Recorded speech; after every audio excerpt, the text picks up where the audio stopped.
is Annette Lawler, founder Lion People Global. Welcome to the first instalment in our Ask the Expert style of interviews on the topic of mergers and acquisitions for the localization industry. Today, we're recording live at the ATC in Cardiff, and as always, we have our expert Olga Blasco, and our guest today is Operations Manager and Machine Translation Program Manager for TranslateMedia, Kasia Kosmaczewska. Hi Kasia, welcome to Cardiff. Kasia, before I hand you over to Olga, maybe you can tell us a little bit about how you got started in the localization industry, in particular in relation to some of the changes that you've observed around M&A over the time that you've been involved in this industry. Thank you.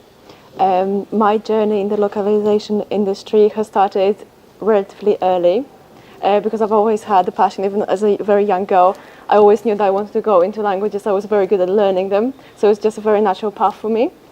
And I studied translation and interpreting and applied linguistics. And 5 years ago, I started my journey with TranslateMedia, which is the company that I work for at the minute. And within the company, I started as a project manager, sort of in a very hands-on role, and moved on to more client-facing, more relationship-building role. And relatively recently, I moved on to a more technical area of the business. And currently, as Annette mentioned, I'm the operations manager and also machine translation program manager. And in terms of mergers and acquisitions, I think there's just so much going on. And in reality, there has always been a lot going in that respect, not just in the localization industry, but overall. I think that's just a natural way for a lot of companies to grow, and which I'm sure we'll touch upon more in our questions. But I just feel that the industries are really mixing together, and the very strict boundaries between different sectors are really blending. So it's just really interesting to see that tendency. Thank you, Kasia. Kasia, I'm going to hand you over to Olga. Feel free to ask her questions that you have around this topic. Sure. So I would be interested to hear what you think about the fact that very large translation companies tend to buy smaller ones, or also medium-sized, which also means that, at least from my point of view, there is maybe decreased diversification in that respect, in the size of the companies. So there's less and less medium-sized companies, because the smaller ones, before they manage to grow, they get bought by very large ones. So what does it mean for the landscape in the industry, but also what does it mean for the competitiveness in the industry? Yeah, I mean, you're right in that, the large ones become large ones because they buy small ones and medium ones. But you also need to realize that the small ones, sometimes they are being bought by medium ones. So, I mean, there is a shift. So there are different kind of segments in the industry, and these are shifting because companies that used to be called like mid-tier, they're now really large. So and they have grown large through acquisitions. I mean, I used to working with Localize. I mean, Localize grew really large through, a lot of acquisitions, also organically. But I'm seeing interesting movements in that there are companies that are immediately kind of making a quantum leap in size because they are merging. I mean, and they were two small companies, and by merging, they become larger.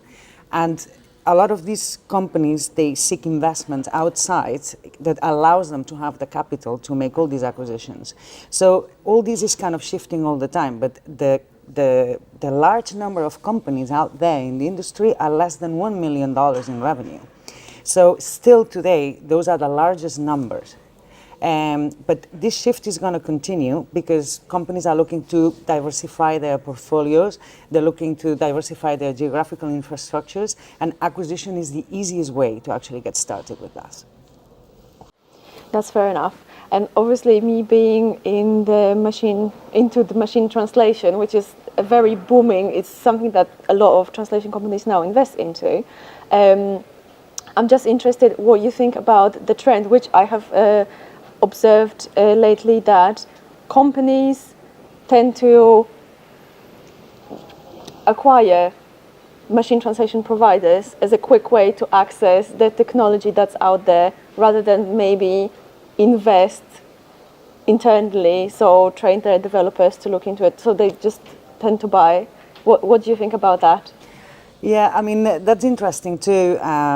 Like the first thing that comes to mind is, when Amazon acquired Safaba. Now it's Amazon Web Services. And Amazon is part of the, big five. I mean, like the largest companies in Silicon Valley, they have all invested in artificial intelligence and machine translation. I mean, you have Google, you have Facebook, you have Amazon, and Microsoft, and, Apple. I mean, I'm just wondering, if they're going to kind of dip their toes into it or not.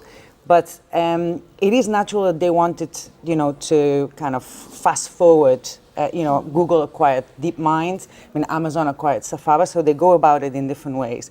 There are still providers out there that are independent, and I think that from a research and development point of view, they will never be able to compete, with the likes of Google. However, I think that they might have a way, to remain in the industry if their expertise is basically acquired by a large company, whether it's one of these that I just mentioned or whether it's another one. But also, I'm thinking that there might be companies out there that might not want to use Google solutions, or they might not want to use Amazon Web Services, and they might actually like to keep it, small. And really, really niche. And I think that, that trend is still going to continue, because some people might be too afraid to actually embrace the big solutions. But as to whether I think that there is a place, for all these companies that have developed, machine translation solutions, I think that there's going to be consolidation in there. I see. It's a very good question. I suddenly have lots of other questions in mind, because it's nice to believe that there will always be space for those, let's say, smaller players, the machine translation technology providers. But maybe at some stage the market will become so saturated that they will not be needed anymore. Because in that respect, everything's moving so fast that it's almost too hard to predict what's going to happen in the next 10, 20 years. Yeah, I mean, and just think as well. I mean, there's a lot of content that is audio and video. Absolutely. and therefore, I mean, even the remote interpreting. I mean, all these technologies are going to be using machine translation as well, and some people may become really, really specialized. I mean, and create a startup that maybe later can be acquired or can develop. But I mean, all this movement will continue. All I'm saying, or I'm kind of drawing the attention to this, that from the point of view of research and development, it's very hard, to compare, a machine translation provider that is really good at whatever they do. I mean, even with the latest, advances in neural. To what Facebook might be doing. I mean, Google can buy a building with 2,000 GPUs in it tomorrow. I mean, who can do that? Even governments would struggle to find the budget to do that. So, yeah. And just one last question, which is sort of what I mentioned when introducing myself. There's definitely a trend on the rise where companies that not necessarily have much to do with localization, like, let's say, news companies or maybe marketing agencies, start buying translation or language service providers. So that's quite. Do you think that trend will continue, or will that be the dominant thing to happen? Will a majority of the translation agencies stop being individual entities and will become part of bigger companies? I think there's going to be a bit of everything. I mean, I really think that it's going to be really diverse. I mean, it is true that there are companies that are from outside, like entertainment companies. Exactly. or big, IP solutions that suddenly, they diversify by incorporating the translation they require for their own services in-house. I mean, which could be like a reverse trend. Like we're thinking like, oh my God, we're jumping like suddenly 30 years ago. And also there are companies that are moving to, working only with small companies and moving away from the large ones. So again, I mean, it's kind of like counterintuitive to think, why are they doing that? I mean, if they have all these solutions in the market. But I think that the reason why they do that is because they see that there is a growing and emerging need. I mean, I don't know whether you've seen the latest stats on the size of the translation markets. I mean, they talk about, it's like billions and billions of dollars worth.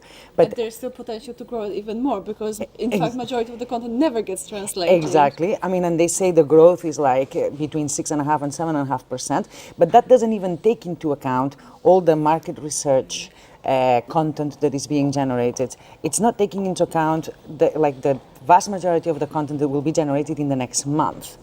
So, like for a lot of companies out there, I think that they need to really have the certainty that they can handle all that volume. I mean, in whichever form, in whichever capacity.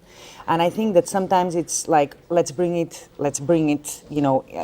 inside, and let's have the expertise inside. I don't want to rely on a supply chain outside. Sometimes it's about, staying nimble. Sometimes it's about staying specialized. And sometimes it's finding, new opportunities.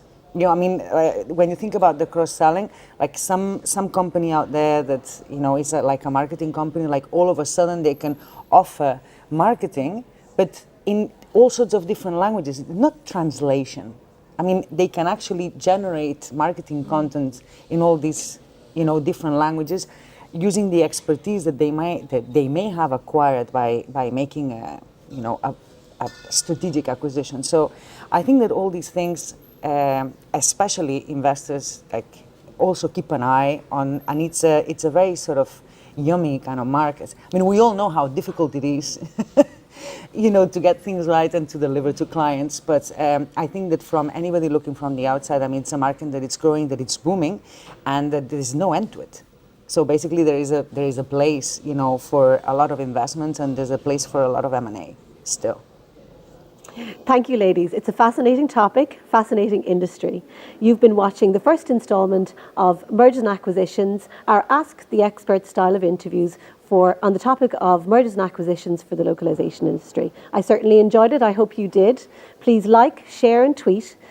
Join in the conversation, share your comments, give us suggestions. You've been watching M&A Talks from myself, Annette Lawler, and our expert, Olga Blasco. Thanks for watching. Hope to see you sometime in the future at a conference somewhere around the world.